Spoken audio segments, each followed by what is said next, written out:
Hi, I'm Barbara Ireland, and I had a near-death experience. And my feeling about near-death experiences in general is that each person that has one and comes back with a memory of it and information, and very often some kind of guidance or teaching, the teaching and the guidance is exactly designed for that person. And many of us, as you've seen, have shared it with others, and we find that it resonates with many other people, but it's so beautifully designed for that person in their own life. So the same was true for mine, for sure. Mine began sometime before I was singing. It was my career at the time, or developing a career anyway, in singing and music. I played music my whole life. And I was on tour with the guitar player from Pearl Jam, Stone Gossard, and we were in a band together. We were on stage in Brooklyn, having a great time. The audience was having a great time. And then I noticed a man in the audience standing right directly in front of me, hating our show. Just without using words, he was very verbal, let's just say. He was just like, ugh, crossing his arms and just not into it. A big dude, can't miss him, right in front of me. And first I thought, oh, there's, where we're playing badly, or we had a few different people on stage with us, and I thought he's not liking that. And then I'm like, wait a minute, he doesn't like my singing. He doesn't like my singing. And it was very interesting to observe. Number one, of course, there's going to be people that don't like your show, but for some reason, I just connected onto this man like a hook, and I couldn't stop thinking about him. Like, who really cares? There's hundreds of people that are enjoying it, but I hooked in. And as soon as I got these negative thoughts about our band and then this and that, and then they landed on me, and I started thinking how bad of a singer I am and how I'm not going to hit the next note, and I'm going to forget the lyrics, and how come I'm even on stage with Stone? What's going on? That was when this crazy waterfall of negative thinking started flowing into my mind I had never heard before. It was just one mean thing after another I was saying to myself in my own head. Well, that night I was lying in bed and I was thinking about this, and especially about the stream of mean things I was saying about myself to myself. And we all have these thoughts. If you just tune in for a second in your head, you're going to hear yourself complaining about you doing something wrong, or how you're always late, or you're clumsy, or oh, you're doing that again, or it's these old things that we have playing in our head. So I heard these, but they were so many that night. So I thought, I need to get rid of them. They're clearly not healthy for me. They're not making my life any happier. What am I going to do?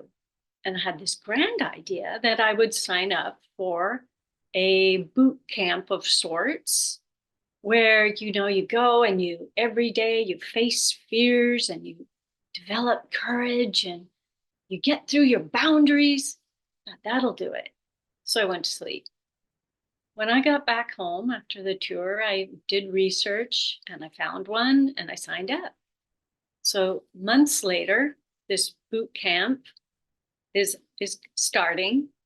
I invited my best friend to go with me. Poor friend, but lucky for me, she was there. And every day was very hard. It was, I signed a non-disclosure form, so I can't tell you, but there was very high things and blindfolds and fire and scary people that popped out just to freak you out and try to develop your ability to handle scary things that happen in life. But it was done in a fairly traumatic way, at least that part for me. I wouldn't recommend the camp. Let's just say that. So every day I was eating mounds of food, drinking tons of water because we were outdoors and intense, and I didn't want to be dehydrated. We were sleep deprived. I slept 3 hours a night for a week. And the last main day was an endurance activity outside in the sun for a long time. And it was a timed thing, so you couldn't just dilly-dally. You had to cruise through this thing. But it took hours. Halfway through, something started going funky with my body. I started feeling wobbly in my legs, and I started hearing like reverberated sound. It was very echoey and very creepy. And I thought, maybe I'm dehydrated. I better drink more water. So I drank more water. As the time went on to get back to the starting line of this thing, these visual contortions grew more and more exaggerated and frightening, to the point where there were streamers off of everything. And I couldn't understand the partner I was with. She would talk to me, but it was completely garbled. Be like, what's happening? My brain wasn't untangling voices like words, but I could hear someone really far away, crystal clear, as if they were right next to me. And by the time we got back, I did finish it. And by the time we got back to the starting line, people were visually strobing, and I was pretty scared by then. And I said to someone, please get me a medic. I think I'm going to faint. And I did feel like I was going to faint. So I sat down on the ground in this woods, and I waited for a really long time. And the person finally came back and said, oh, they said to just sit down, you'll be fine. Well, maybe they said that because there was no actual medic at this camp, which blows my mind. They did have someone they called a medic, and he was really sweet, I will say. And I'm really glad he was really sweet, because he did not have skill in medicine. However, he did give me electrolytes, but he took like blood pressure and all this. And every time he would take that, his whole face would just get more afraid. Later, my friend finally found me, and she just took one look and said, what happened to you? I asked her later, and she said my skin was gray, and I had these really dark circles under my eyes, and my eyes had no like focus. They were vacant and just out of it. And the electrolytes were one of the things that helped me, because what was happening was two things. One was heat stroke. So I was drinking all this water because it was hot out, but so heat stroke has very similar symptoms to regular stroke when you hear the word stroke. So that's why all my senses were tangling up. But more importantly for my body was something called hyponatremia, which is when you wash too much sodium out of your blood. And you can do this two ways: sweating too much, which I was doing all week, and drinking too much water. And on top of it, my body apparently doesn't even hold sodium that much, I found out later. So I have to eat lots of salt for me. So both of these things, though, heat stroke and hyponatremia, can kill a person. So I had both of them going on at once. And this kind but so-called medic said, well, let's take you back to your tent and have you lie down. So we went back there. It was way too hot to be in my tent. So I laid under this glorious tree that I loved dearly. And when I think of her, the tree, I almost tear up, because I felt like she was looking after me somehow. But I laid there, and my friend was with me now, holding my hand. And it was very scary at this point, because first I felt my leg go numb and basically disappear. I didn't feel it anymore. And I started screaming about my leg to my friend, and my other leg, same thing happened. Then one arm, then the other arm. So now I felt like a trapped torso and a head that couldn't move under this tree. And it's a very vulnerable and terrifying feeling. And I'm crying in a way I've never cried before. There was this feeling of air leaving the top of my head. Now, I had read enough spiritual books to know that often when people are dying, their life force leaves the top of their head. And that scared the hell out of me. I wasn't planning on dying. I was in a remote area. There was no cell phones. And no one thinks they're going to die. My grandma lived to be 104, and my great grandfather to 106, and I was very healthy. There was no reason I was going to be dying that day. So now, while this is going on, now I got really scared. And at that moment, what I call a movie started playing. My eyes were closed, so it was a combination. It wasn't a memory, but you know how memories look like films? They can look like films. Well, it was like that, but crystal clear and not foggy and in and out like a memory. It was like I was watching an actual movie, a replay of something that had happened 2 weeks earlier at a band rehearsal that I was in. I was in another band with my brother. And my brother and I had gotten into an argument about something. Now, these movies, I could see like a movie, and I was also in it at the same time. And it's hard to explain the two versions of the perception, but I could feel everything I felt in the moment exactly like it happened for me in that moment, but I was also watching it like a movie. And there we were having our argument. And at one point, this movie froze on one frame, and it was me upset. And a voice appeared out of who knows where. It was in my head. I could hear it in my head, but it wasn't my usual inner dialogue voice. And it was a male voice, very calm and gentle. And it said, "What were you thinking at that moment?" And that startled me enough that I suddenly wasn't as terrified about everything that was happening to my legs and everything. I was in that moment trying to think, what was I thinking? And then I remembered and I said it. And the moment I said my answer, the little movie went away and a new movie came in, started playing. I was in it at the same time. And this time I raised an eyebrow right when the freeze frame happened. And the voice said, "What were you thinking right then?" And I answered that. And it happened again, a new one. This time I looked down during a conversation. Freeze frame. "What were you thinking when you lowered your head?" And I answered that. This went on for several hours. These were replays of events in my life throughout my adulthood, not my childhood for some reason.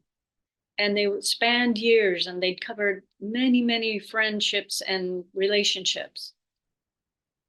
Each one was a specific moment where I had an internal thought. And there were a couple times I tried to lie in my answer because I didn't want to admit I had a judgment about someone or I just wanted to be goody two shoes. Well, the voice knew the answer and it would pause and say, "Are you sure about that?" It's very nice, non-judgmental, but just had me revisit my answer. And I said, "Well, actually, no, I was actually thinking blah, blah, blah." And as soon as I said the true answer, it would go away and a new movie would start. This continued for several hours while that puffy feeling was leaving the top of my head. At the end of the three or so hours, I could tell I was much weaker, but I also wasn't as focused on my body because I was kind of leaving my body. And at that point, the movie stopped and it was like a blank screen. And the voice said, Barbara, you have a choice now. Would you like to stay or go? And I knew what that meant. I was being given a choice to stay on Earth as a human or go. And I'm only tearing up because this is the moment I truly felt what it's like on the other side. I had one foot in and one foot out. I didn't 100% leave my body, but I was right on the edge between the two worlds. And what is on the other side took any fear of death away. Not the process of dying, but the actual moment of death. Zero fear for me, because it's a quality of love that we do not have here, that at least I've never experienced here. It's like the very air, or whatever you would call that, the space around everything is made up of molecules of love. It's in everything. It is everything. It's what it's made of. And so you're in a space of love. Like, I can't even explain it because we just don't have it here. And the whole quality of that side were non-judgmental, 100% not critical, 100% forgiving, welcoming, comforting, supportive, like everything that we love about good relationships and kindness in ourselves or others. It was there, but 1,000-fold. So when I was given this choice to stay or go, believe me, I was leaning to go because it's very lovely. It's very enticing. But I also had connections here. I had not only connections with people and unfinished business in a sense, but I also loved being in a body. I loved food. I loved moving. I loved nature. I loved reading. I loved creating. And all of these things were something I had really had to weigh. So I started asking some questions, and they were funny from the standpoint of humility, because the main thing I was asking about was my projects, my albums that were half done, my screenplays that were made into movies, various things I was writing. I said, well, what about all those? They're not done.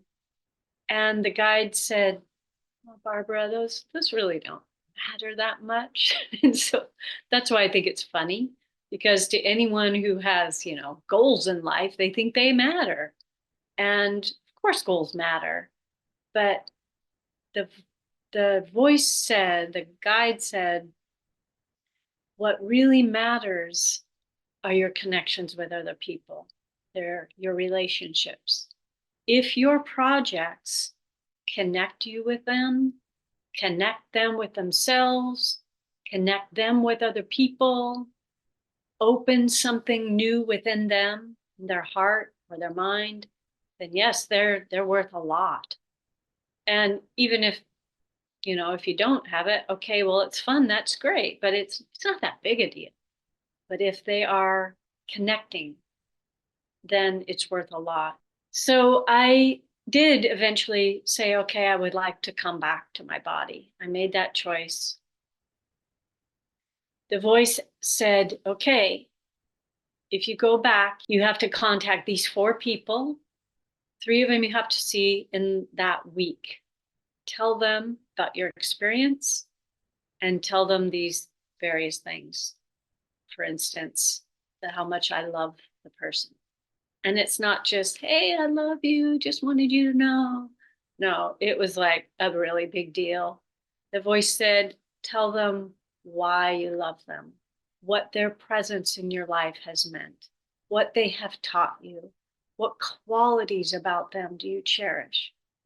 And one of them was my mom, and she died just this last year. So that's why I'm tearing up. Of course, my mom knows I love her, right? So I'm like, but the voice was, no, you're going to be talking about love in a very different way to this person.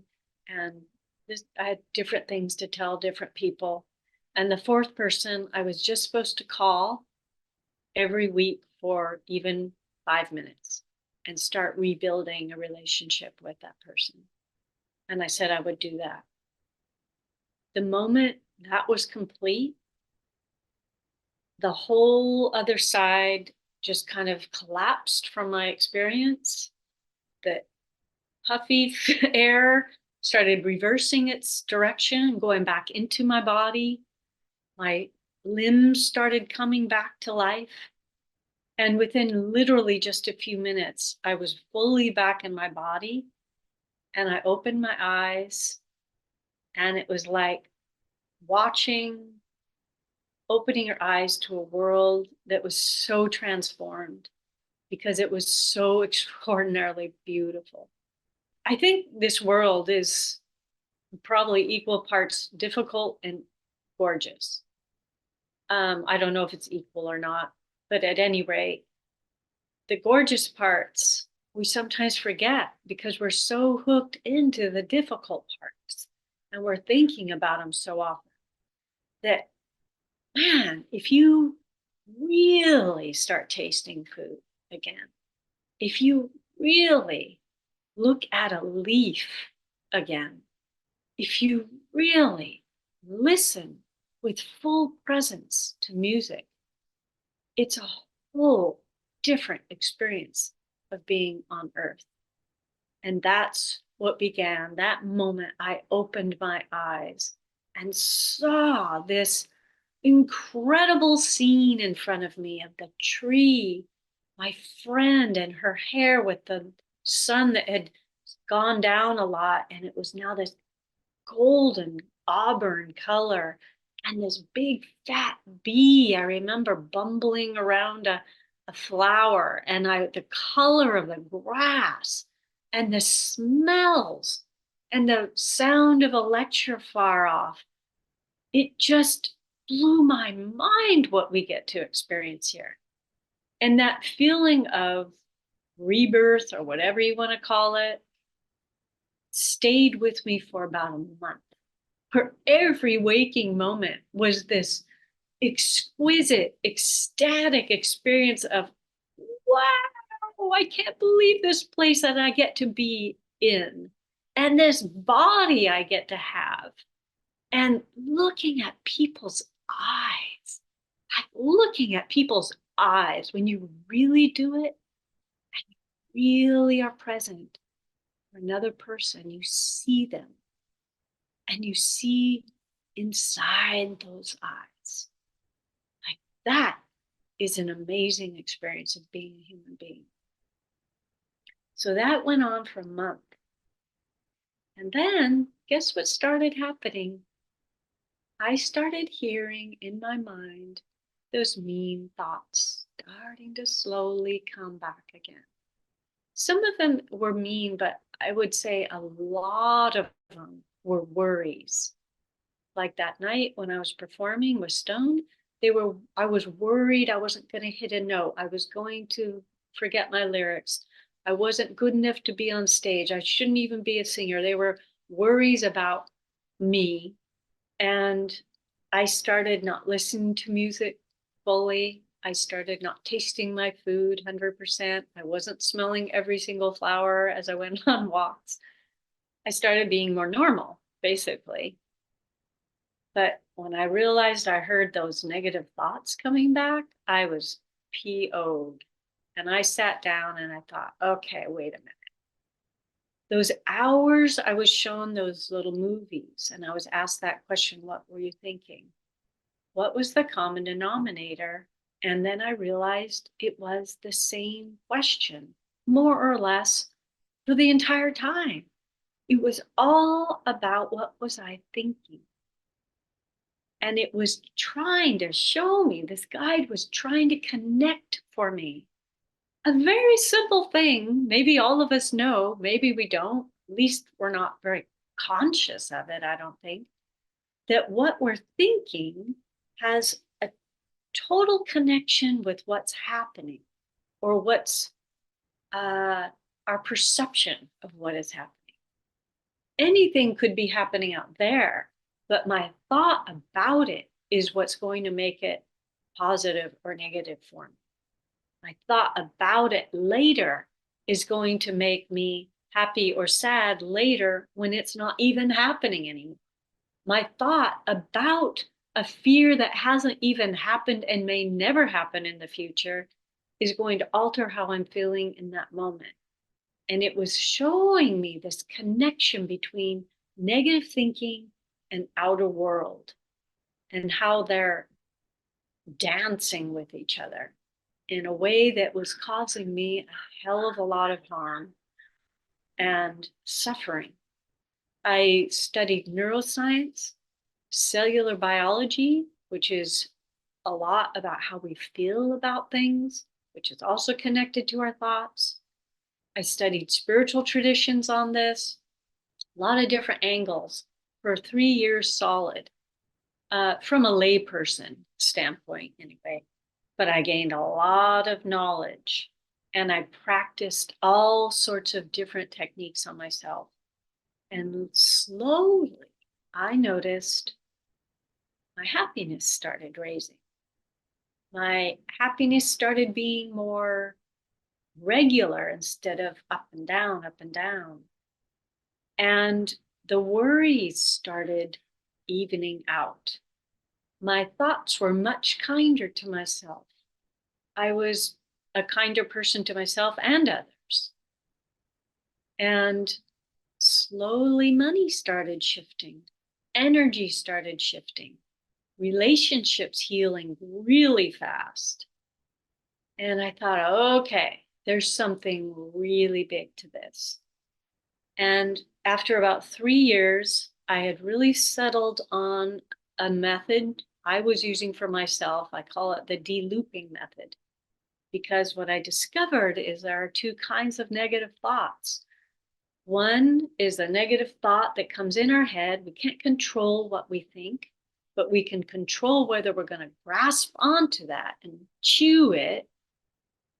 Well, negative thoughts come in. Are we going to grasp it or let it go? I was grasping a lot and what I call looping on thoughts, especially worries. And I couldn't stop the loop. It's like when you get a stupid song stuck in your head and you just can't stop it. Well, I figured out how to stop those songs. You replace them with a different song. And very soon, the first song is going to go away. You can't push it away. You can't push negative thoughts away. The more you push on those things, the stronger they get. What you resist persists, fully connects here. And what I realized is there is a glass ceiling to joy. And the only thing holding us back is how we are perceiving what's happening out there that's just happening. But are we going to take it in and contort it and make it into this big disaster in our minds that we're going to loop on? The second we do that, negative emotions start, negative behaviors start, we start going downhill in it and we get dark, it goes bad. And so I've learned to basically interrupt the loop. I can't stop the negative thought, but I can stop myself from looping on this thing, from hooking in. If we can't hear what we're saying in our heads, we can't do a thing about it. It's just going to run our lives like it did mine. When I'm on stage and all these thoughts are bombarding, and I thought, I'm having all those all the time, I just don't know it. Well, the answer was yes. Carl Jung said this amazing thing. Until we make the unconscious conscious, It will direct our life, and we will just call it fate. That's more or less the quote. Until we make the unconscious conscious, these negative thoughts are going to direct our life, and we're just going to call it fate.